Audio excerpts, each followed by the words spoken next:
Hi everyone, back with the Old Lady Speaks. And the theme verse that I will always use, Proverbs 4, verse 23, keep thy heart with all diligence, for out of it are the issues of life. And your heart must be in the right place to make the necessary changes or to be able to handle your issues.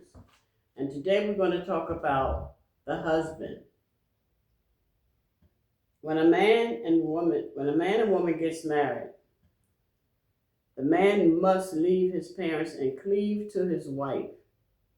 Genesis 2:24 tells us that the man must leave and cleave. And cleave is to stick like glue. And why does he have to do that? Because this is the first order of how things are going to be. The man cannot be a mama's boy. If he was a mama's boy, when he becomes married, he have to put that in order. When a woman has a son, she cannot cling to him as she would her husband. And today, so many women have have sons, and they think of him as a son and a husband. Maybe the husband died, or maybe there was not a husband, and so she's very clingy to him more than she should be, and that can create a problem. But when a husband gets married, he has to know that he must put his wife first. And if not, there will be problems because that's out of order. God called the order for him to cling to her. And whenever we do things out of order, there's disorder. Mothers should respect the daughter-in-law as her son's wife. Now, sometimes a mother may have to accept the fact that she wasn't her pick. That doesn't mean because she wasn't her pick that she's not the right pick. You have to give that situation time to see how they are adjusting. And I behoove a woman who has no daughters to try to be as close to the daughter-in-law as possible, because if she learns to love you like she loves her own mother, if you get sick or something like that, she won't be running out the door and don't want to be bothered with you. And a lot of times the mother-daughter-in-law relationship is all because of attitude. The daughter can have an attitude, the mother-in-law can have an attitude, but you're supposed to be family, not just think of, well, that's my mother-in-law, and you have a distaste in your mouth for her, or you're always talking about your daughter-in-law. And I'm kind of sure that it can be a little bit difficult because you raise your daughter, and she's going to be somewhat like you. But the daughter-in-law is coming from another area, from her mother and the way she was raised. But acceptance is the key. So we want to get off to a good start. The husband must cling to his wife. That's what the Bible said, to leave and cleave. Next thing I want to begin to talk about, what we were talking about yesterday, real love. This journey begins with the husband learning how to practice real love towards his wife. And because he is the head and Christ has made him the head and he is to lead his wife, that's why Christ made him responsible for the loving part. I'll get on the woman's part the next time, which we know is submission. But the husband, if he learns to love his wife as he is supposed to, things will fall in place. Maybe not overnight, but it will fall in place. When a husband is learning to love his wife as Christ loved the church, it will take more than human effort. He will definitely have to pray for assistance. Because sometimes the area that you're trying to make change in, of course you're going to be tested in it. So you're praying to love your wife as Christ loved the church. She may become a little more difficult at that time. But don't throw in the towel, don't give up. Because if you're praying and you're asking the Lord to help you, he will help you. And what we have to understand is when Christ, what he went through for us, when he died on that cross, he suffered, he made sacrifices, and he endured to the end. It wasn't a piece of cake. And that's why we do have to take up our cross in various things. Because Christ had a cross, we as believers, we have a cross. And what you can learn in a marriage really can prepare you for so many areas in life. I always say marriage is not for children, it's for grown-ups. Grown folks who's willing to learn, who's willing to grow, who's willing to stop being so stubborn. Humility is definitely needed in making these changes. Expect, like I did say, expect to be tested when you're making changes to become Christ-like. The wife, like I said, we know women are, we have so many things going on. We have certain mood swings, and 1 minute you're laughing and talking with your husband, and he's thinking everything's all right, and the next minute he's looking over at you, what's the matter, babe? Nothing. And you really feel like it's nothing, but you're showing that it is something. So it's menopause, and just because she's a woman. So when God said that he's to love her that way, it's going to take effort. It's going to take patience. It's going to take time. But when he comes to loving her like that, is that sometimes men do not understand how Christ loved the church. He really don't.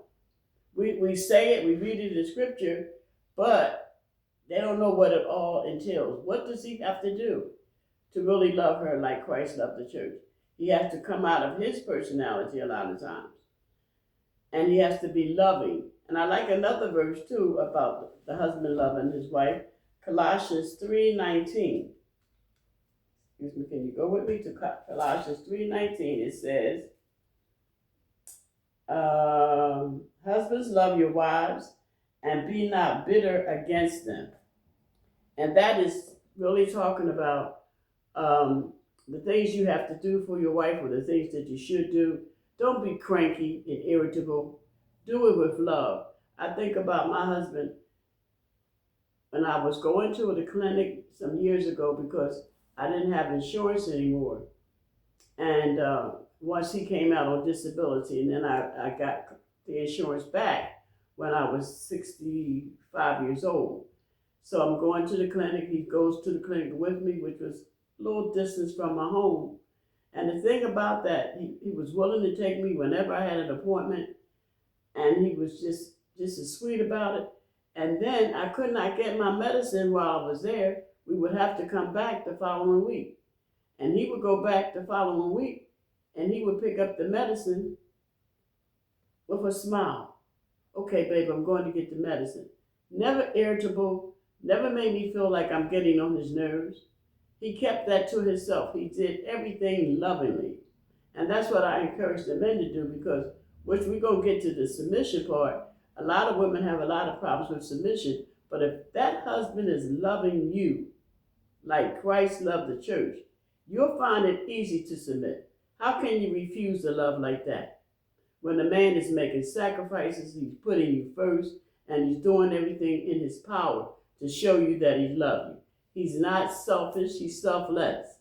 And if you can't respond to that kind of love, something is definitely wrong with you. And if Christ said for the husband to love his wife and told the wife to submit, he knows what he's doing. He's the one who created marriage.